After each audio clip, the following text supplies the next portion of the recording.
night have been just filled up with the sounds of gunfire here tonight. There's still lights on all over Baghdad, and there are bullets being fired up into the air. You can see tracers along.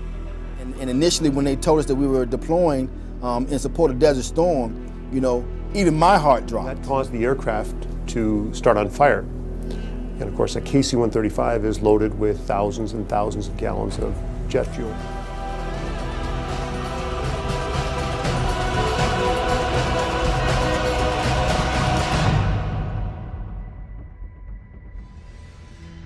I feel very, very proud that I had the opportunity to deploy because I knew that this was a watershed event. This was something big.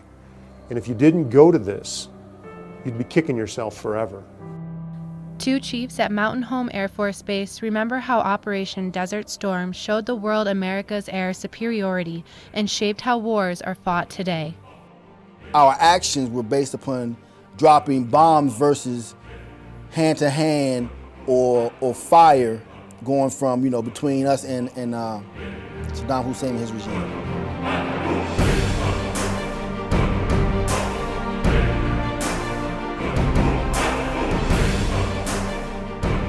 It gave us a sense on how we could better do business, which helps us today.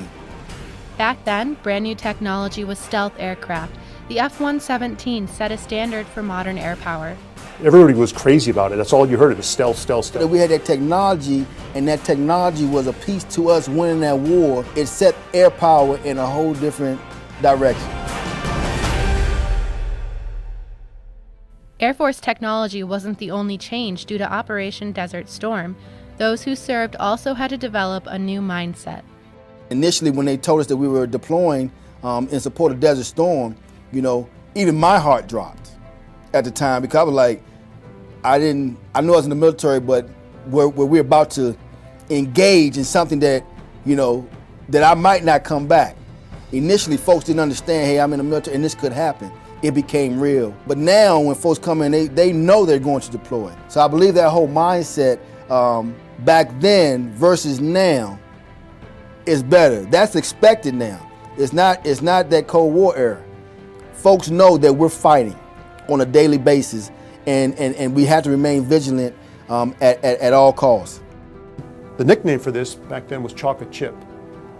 And you could get your beer ration, 2 cans of beer a day.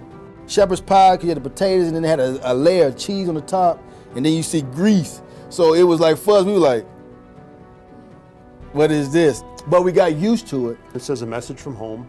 Your loved one would put it in, make a recording on here, and then send it to you. This was my victory parade. That's my son, my oldest son. At the end of the day, that's what means the most. Being able to come home.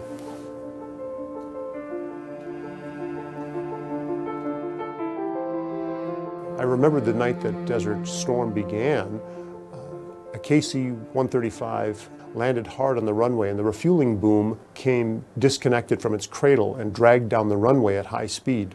That caused the aircraft to start on fire. And of course, a KC-135 is loaded with thousands and thousands of gallons of jet fuel. And I remember talking to my partner, I said, I can save this plane. Chief Lean climbed a rope up into the blazing C-135 and was able to shut down the aircraft, allowing the flames to be put out and preventing a possible catastrophe. I feel like I was fulfilling a promise I made to the Air Force that if they needed me, I could be counted upon. And just to see the camaraderie, the friendships that were built over time was something that you can never really forget. You remember and you cherish those moments. You know, even though we were in time of turmoil and war, you know, a lot of goodness came out of it.